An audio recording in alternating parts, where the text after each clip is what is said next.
À travers l'histoire des psychédéliques, on retrouve de nombreux personnages hauts en couleur. Terence McKenna, Ram Dass, Timothy Leary, Alex Shulgin, Stanislav Grof, Amanda Fielding et j'en passe. Et pourtant, avant toutes ces personnalités psychédéliques, il y a un homme que personne ne mentionne. Il a laissé aucune trace écrite de ses aventures et de son passé. Un homme particulièrement mystérieux, resté dans l'ombre pendant des décennies.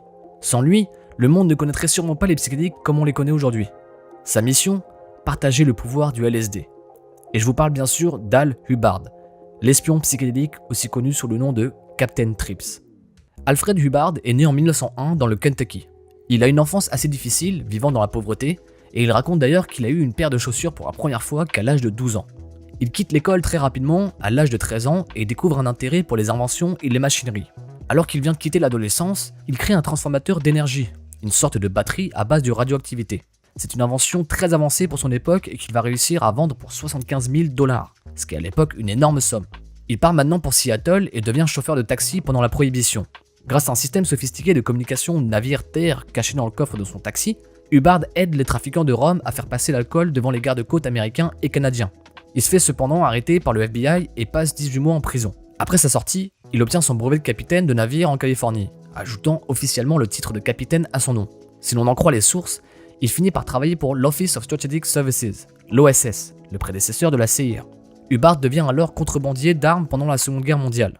Il faisait des allers-retours entre San Diego et Vancouver, la nuit, sans phare d'allumé. C'était une opération à la légalité douteuse, qui lui vaut une enquête du Congrès. Et du coup, pour échapper à l'inculpation fédérale, Hubbard s'installe à Vancouver et devient citoyen canadien. La meilleure source principale restante sur Hubbard est le dossier du FBI, indiquant qu'il a travaillé à certains moments pour l'ATF, donc le Bureau de l'alcool, du tabac et des armes, la FDA, qui est l'Agence fédérale administrative des aliments et des drogues, le département de la justice américaine et les services spéciaux canadiens. Arrivé à la fin de la guerre, Al Hubbard est maintenant un homme riche en connexions à travers les États-Unis aussi bien qu'au Canada. Il devient également millionnaire et décide de créer une entreprise de marketing de matériaux radioactifs avec sa femme à Vancouver, sous le nom d'Uranium Corporation, lorsqu'il se rend compte de l'intérêt que l'Amérique porte pour le nucléaire en ses débuts de guerre froide. Malgré tous ses efforts et son succès, Al Hubbard n'est pas heureux dans sa vie. Il tombe dans une profonde dépression. Alors qu'il part se promener un jour dans la forêt, il tombe nez à nez avec un ange. Et cet ange lui transmet un message, lui racontant qu'il va jouer un rôle dans quelque chose d'extrêmement important pour l'avenir de l'humanité, et que tout ceci va bientôt se dérouler. Évidemment, Hubbard ne sait pas quoi faire avec cette information, et reste perplexe. Mais c'est en 1951, où il lit un article sur des expériences faites sur des rats avec du LSD, qu'il commence à être intrigué par la chose. Il contacte alors les personnes en charge des expérimentations citées dans l'article, et arrive à récupérer du LSD. Il raconte que c'était l'expérience la plus puissante qu'il ait eue, et qu'il était témoin du début de la création, du temps et de l'espace à l'échelle cosmique, jusqu'à même voir sa propre conception. Comme pour la plupart des gens qui ont une expérience psychédélique, il a vécu une expérience très spirituelle et revigorante. Ça l'a tellement bouleversé qu'il savait que son devoir était là-dedans, de partager ce qu'il a vécu, de faire connaître au monde la magie psychédélique. Donc grâce au contact qu'il s'est fait en travaillant pour le gouvernement, il réussit à obtenir une quantité monstrueuse de LSD directement de la part des laboratoires Sandoz, là où Albert Hofmann a créé la substance à peine 15 ans plus tôt. À partir de là, il va enfiler sa casquette de capitaine et va traverser tout le pays donnant du LSD à plus de 6000 personnes. Il l'a dit à Hofmann lui-même qu'il était sur une mission, celle de libérer la conscience humaine. Captain Trips est alors né. Il va partager la molécule avec tellement de monde, comme Bill Wasson, afin de mieux comprendre ce qu'est l'alcoolisme, où Wasson va d'ailleurs plus tard créer les alcooliques anonymes. Il va aussi la partager avec le fameux écrivain Aldous Huxley, qui décrit son expérience dans son livre Hell and Heaven. Il va aussi donner du LSD à un grand nombre de psychiatres, dont il sait qu'il peut faire confiance et qui sont hautement placés, principalement à Hollywood et dans les Beverly Hills, qui à leur tour partageront la substance avec des artistes comme Anais Nin, Jack Nicholson, Cary Grant et même Stanley Kubrick. Pendant ce temps-là, Hubbard part de l'autre côté de la Californie pour donner du LSD à Myron Stolaroff, une des premières figures de l'histoire de l'industrie technologique de la Silicon Valley, qui va ensuite le présenter à Steve Jobs. Et s'il y a bien une personne qu'il faut citer dans tous ceux avec qui il a partagé sa passion du LSD, est bien sûr le docteur Humphrey Osmond. Osmond est un psychiatre qui décide de se consacrer sur les recherches sur le LSD dans les années 50. Ils vont tous deux travailler ensemble sur les effets thérapeutiques alors qu'Hubbard n'a aucune expérience médicale ou dans le domaine de la psychiatrie. Et pourtant, c'est lui qui va venir avec l'idée de créer un espace confortable pour le patient lors d'une prise de LSD. Il suffisait d'un point de vue extérieur pour comprendre qu'il fallait supprimer cet environnement froid et brut que les hôpitaux peuvent transmettre. Il va alors transformer une chambre d'hôpital en salon, avec des tableaux et des photos un peu partout, de la musique, des bougies et la lumière douce, des canapés et d'autres éléments qui peuvent nous faire croire qu'on est chez soi. Ils vont appeler ça The Hubbard Room, la chambre de Hubbard. Le premier set and setting est alors créé. Différents hôpitaux et instituts de recherche entendent parler de ces nouvelles pratiques et vont rapidement mettre en place ce dispositif. Hubbard va d'ailleurs donner pas mal de sessions à l'Institut de recherche de Stanford, ce qui nous laisse imaginer qu'il va entrer en jeu dans un des plus gros programmes de la CIA exécuté sous le nom de MK-Ultra. On en a déjà parlé dans la vidéo sur le LSD, où l'ancêtre de la CIA, donc l'OSS, administrait régulièrement à ses agents et sur des civils de puissants hallucinogènes en guise de mesures préventives contre la prétendue technologie chimique des soviétiques, avec des résultats souvent désastreux. L'objectif était de prendre contrôle de la volonté de l'ennemi, dont le nom, MK, Mind Control, Ultra.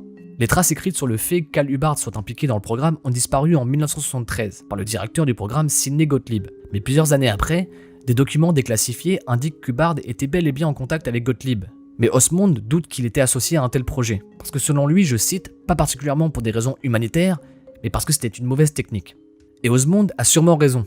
Certes, Hubbard était quelqu'un de dur sur l'apparence, qui s'habillait comme un paramilitaire, toujours accompagné d'un revolver à la ceinture, et qui n'hésitait pas à prendre le chemin qui lui plaisait pour atteindre son objectif, mais il était aussi connu pour prêcher la bonne parole, où il parlait avec douceur et avec amour de sujets comme la spiritualité ou tout ce qui touche le divin. La philosophie de Hubbard était assez particulière. Il était persuadé qu'il fallait seulement donner du LSD à ceux qui peuvent changer le monde, ceux qui ont déjà les clés en main, afin de faire avancer le processus plus simplement et rapidement, à l'inverse de la philosophie de Timothy Leary qui voulait populariser le LSD et le donner au grand public. On a déjà vu ensemble qui était Tim Leary dans la vidéo sur le LSD, mais on va voir ensemble ce qui le différencie d'Al Hubbard. Le docteur Timothy Leary est né en 1920 à Springfield dans le Massachusetts. Il a une enfance assez modeste et consacre ses études à la psychologie. En 1959, il rejoint un centre de recherche d'Harvard et devient professeur de psychologie dans l'université. Mais tout commence réellement à changer en août 1960, lorsqu'il tombe lui aussi sur un article, le fameux article du magazine Life qui fait découvrir au monde occidental la vertu des champignons magiques. Leary va suivre les mots du mycologue Gordon Wasson et va se rendre au Mexique afin de goûter aux fameux champignons à base de psilocybine. Bien évidemment, tout comme avec Hubbard, son expérience avec les champis va changer le cours de sa vie. Il va revenir à Harvard avec de nouvelles connaissances et n'a qu'une seule envie, celle de travailler sur les psychédéliques. Il va prendre son collègue Richard Alpert sous le bras, qui deviendra plus tard le fameux Ramdas, et vont créer The Harvard Psilocybin Project, le projet psilocybine d'Harvard, où ils concoctent des expériences sur des élèves de l'université avec de la psilocybine, puis avec du LSD qu'il récupère directement de chez Sandoz. Il va utiliser comme argument qu'il a plus appris sur lui-même et la psychologie en seulement 5 heures sous champi qu'en 15 ans d'études et de recherche sur le sujet. Leary et Alpert administrent alors ces substances à un groupe d'étudiants soigneusement sélectionnés, mais également à des collègues et des détenus de prison.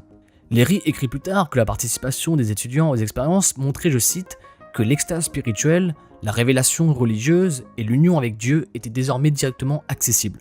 Évidemment, les travaux de Leary et Alpert ont suscité une énorme controverse, en particulier lorsque des rumeurs ont circulé selon lesquelles ils faisaient pression sur des étudiants diplômés pour qu'ils participent à l'étude tout en donnant des drogues aux étudiants de première année.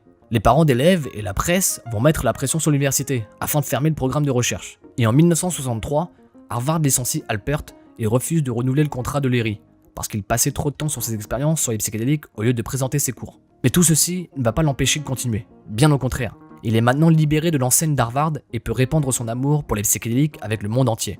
Après avoir quitté Harvard, Leary, Alpert et d'autres, comme le poète Allen Ginsberg par exemple, qui était présent dans le programme universitaire, s'installent dans une grande propriété à Millbrook, dans l'état de New York.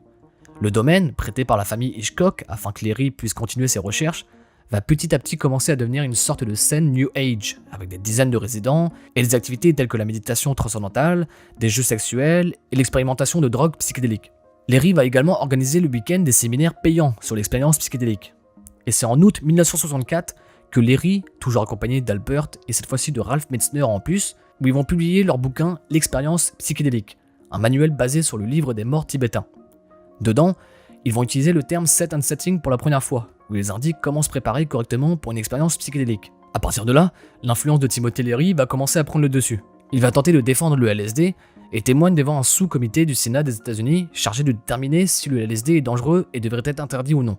Il continue d'écrire des livres sur le sujet des psychédéliques et de faire l'apologie du LSD. Et il va très rapidement devenir un modèle pour la contre-culture américaine et le mouvement hippie qui prend le dessus dans cette révolution psychédélique. Sa phrase « Turn on, tune in, drop out » qui signifie en traduction approximative « branche-toi sur la nouvelle culture, accorde-toi sur tes vibrations intérieures et laisse tomber la société et le mode de vie américain » a un impact énorme sur sa communauté. Il devient alors le porte-parole médiatique et tout le monde le suit sans hésiter, que ce soit le public ou des artistes comme John Lennon, les Moody Blues ou Jerry Garcia par exemple. Et c'est dû à cette attention médiatique et à l'événement du Summer of Love de 1967 que le gouvernement américain va décider de rendre la substance illégale en 1968. L'aventure ne s'arrête pas là pour Timothy Leary, mais pour Al Hubbard, malheureusement, sa croisière prend fin. Comme on l'a vu, une des raisons est due au fait que le LSD soit rendu illégal, le laissant seul avec des centaines de fioles de LSD. Il va se battre pour rendre la substance légale à nouveau, essayant de son mieux de prouver son efficacité pour la thérapie sur les patients atteints de cancer. Le sujet va commencer à le dépasser, et il va poser sa casquette de capitaine et retirer sa sacoche remplie de LSD qu'il avait avec lui partout où il allait. La contre-culture prend le dessus sur le contrôle et la réputation de la substance. Avec la nouvelle législation sur la drogue, le LSD est désormais hors des mains des psychiatres et des centres de recherche. Après les années 60, très rapidement, le public autant que les chercheurs perdent intérêt en la substance. Al Hubbard meurt en 1982, après avoir passé ses dernières années à vivre dans une certaine pauvreté, dans un parc à caravanes à Casa Grande, en Arizona. Hubbard était traité comme un demi-dieu par certains, et comme un oncle lunatique par d'autres. Mais personne n'est ambivalent au sujet du capitaine. Le psychiatre expérimental Oscar Janiger va le décrire tel quel, comme quoi il était aussi brillant que le soleil de midi, mystérieux comme le plus rare des virus, et amical comme un golden retriever. Hubbard a fait découvrir le LSD à tellement de personnes dans différents domaines, que ce soit chez des scientifiques, des politiciens, des agents des services de renseignement, des diplomates ou des personnalités religieuses. Et tout ça sans avoir l'attention de qui que ce soit, en restant le plus loin possible des feux des projecteurs. Et à l'inverse, Timothy Leary a commencé à catapulter le LSD à des foules de destinataires enthousiastes, courtisant autant de presse qu'ils le pouvaient et affolant les établissements traditionnels. Tous deux avaient le même objectif, qui était de libérer la conscience humaine et de partager au monde l'expérience psychédélique. Mais chacun avait un point de vue différent sur comment procéder.